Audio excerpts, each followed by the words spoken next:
बिस्मिल्लाहिर्रहमानिर्रहीम। अस्सलाम वालेकुम स्टूडेंट्स, कैसे हैं सब। उम्मीद करती हूँ आप सब ठीक होंगे। स्टूडेंट्स, आज हमने एक्सरसाइज 1.1 का क्वेश्चन नंबर 1 स्टार्ट करना है। कल जो हमने क्वेश्चन नंबर 1 को डिस्कस किया था वो डिस्कस किया था हमने एमसीक्यूज़ के पॉइंट ऑफ व्यू से कि अगर एमसीक्यू में ये क्वेश्चन आ जाए तो उसको हमने कैसे सॉल्व करना है।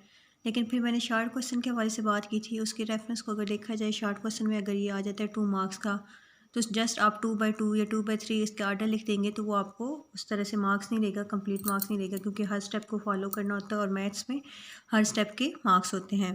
तो यहाँ पे आज मैं बताऊँगी कि शार्ट क्वेश्चन में अगर ये आ जाए तो आपने कैसे अटैम्प्ट करना है। यहाँ पे मैं सोल्यूशन राइट कर रही हूँ। आपने इस क्वेश्चन 1 में बताना क्या है, find the order of the following matrices. इससे पहले हम लोग डिस्कस कर चुके हैं कि आर्डर ऑफ मैट्रिसेस में आपको क्या बताना है, नंबर ऑफ़ रोज़ और नंबर ऑफ़ कॉलम आपको बतानी होती है। सबसे पहले आपने राइट करना है यहाँ पे number of rows. Number of rows को हमने पढ़ा था किससे डिनोट करते हैं, स्मॉल एम से, और ये इक्वल है। रोज़ क्या होती हैं, all the entries presented in horizontal way. ये जो वैल्यूज़ होती हैं इनको कहते हैं एंट्री। ये पहली एंट्री होती है, ये दूसरी एंट्री होती है। तो जितनी एंट्रीज हॉरिजॉन्टल वे में, देखो ये हॉरिजॉन्टल वे है ना, जो आपकी मार्जिन लाइन, एक मार्जिन लाइन होती है वो वर्टिकल लाइन होती है। जिस तरह से आप कॉपी पे लाइन्स लगी होती हैं राइटिंग के लिए, वो आपके पास होती हैं हॉरिजॉन्टल लाइन्स। तो ये पहली हॉरिजॉन्टल लाइन है, तो डैट मीन्स ये रो नंबर 1 है, और ये दूसरी हॉरिजॉन्टल लाइन बन रही है तो ये रो नंबर 2 है। तो डैट मीन्स कि हमारे पास नंबर ऑफ़ रोज़ m किसकी इक्वल है, 2 की इक्वल। और फिर हम यहाँ पे इसी तरह से लिखेंगे number of columns. Number of columns को किससे डिनोट करना है, n से, स्मॉल n से। और वो कॉलम देखने हैं कि हमारे पास जो वर्टिकल जिस तरह से लाइन होती है, देखिए वर्टिकल लाइन क्या होती है, जिस तरह से मार्जिन लाइन होती है, ये एक वर्टिकल लाइन है ना। तो ये एंट्रीज हमारे पास प्रेजेंट हैं वर्टिकल वे में, तो हमारे पास ये कॉलम नंबर C1 हो गया, और ये कॉलम नंबर हमारे पास क्या हो गया, 2C2 हो गया। वर्टिकल वे में जिस तरह से मार्जिन लाइन हमारे पास लगती है वैसे हमारे पास एंट्रीज होती हैं। तो कॉलम 2 में हमारे पास कॉलम 1 है और कॉलम 2 है। टोटल हमारे पास नंबर ऑफ़ कॉलम्स कितने हो गए, 2। अब आपने बताना क्या है, आर्डर बताना है, आर्डर ऑफ। अब जो मैट्रिक्स है उसका नेम आपने मेंशन करना है। मैट्रिक्स ए है तो आपने ए मेंशन कर देना है, और वो फार्मूला राइट करना है m/n, या रोज़ बाय कॉलम आप लिखते हो, रोज़ बाय कॉलम्स। m/n लिखोगे वो भी ठीक होगा, और रोज़ बाय कॉलम में लिखोगे वो भी ठीक होगा, और जो दरमियान में डैश लगानी है वो सेपरेट करने के लिए। तो रोज़ हमारे पास कितनी है, 2 बाय डैश ऐसे ही, और कॉलम कितने हमारे पास 2। तो आर्डर ऑफ मैट्रिक्स ए हमारे पास क्या हो गया, 2/2। ये तो हमारे पास हो गया फर्स्ट, इसका पार्ट हमने कर लिया। अब नेक्स्ट पार्ट की तरफ मूव करते हैं। यहाँ पे मेरे पास एफ़ पार्ट है। ओके, एफ़ पार्ट में हम देखें, सेम आपने आर्डर बताना है। तो सबसे पहले मैं क्या लिखूँगी, नंबर ऑफ़ रोज़, और रोज़ को हम पढ़ चुके हैं किससे डिनोट करते हैं, एम से, ठीक हो गया। और उसके बाद हमने बताना है नंबर ऑफ़ कॉलम्स, इसको किससे डिनोट करते हैं, एन से। अब देखें रो क्या होती है, एक हॉरिजॉन्टल एंट्रीज जो हॉरिजॉन्टल लाइन में प्रेजेंट की जाती हैं, तो ये एक ही एंट्री है और एक ही रो है, तो number of rose 1।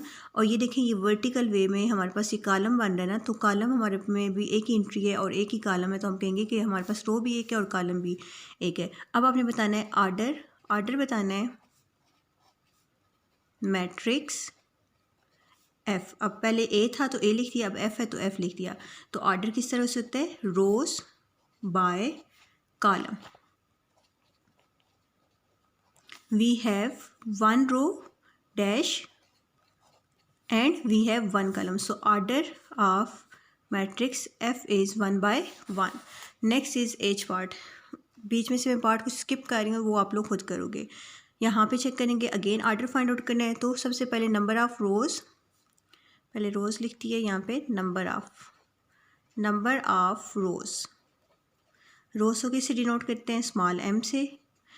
We have 1 row, ठीक है, entries presented in horizontal way, and again entries presented in horizontal way. We have 1 and 2 rows, and we have number of columns, we denote it with small n, and entries presented in vertical way like margin line, 1 2 and 3. This is third column, so we have total 3 columns. So what will be the order, yes, order will be 2/3. So order of matrix H is equal to rows by columns. तो हमारे पास we have 2 rows and we have 3 column, so order is 2/3।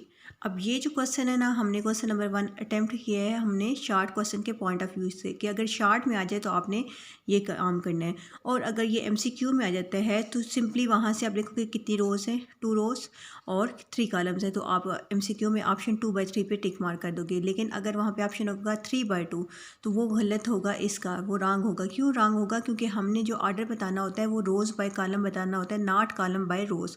अगर column पहले बता देंगे और रोज़ बाद में बताएंगे तो वो आपका रॉन्ग हो जाएगा, ठीक है। इसलिए ये आपने माइंड में रखना है कि we have to tell the order of the matrix by rows by column, okay.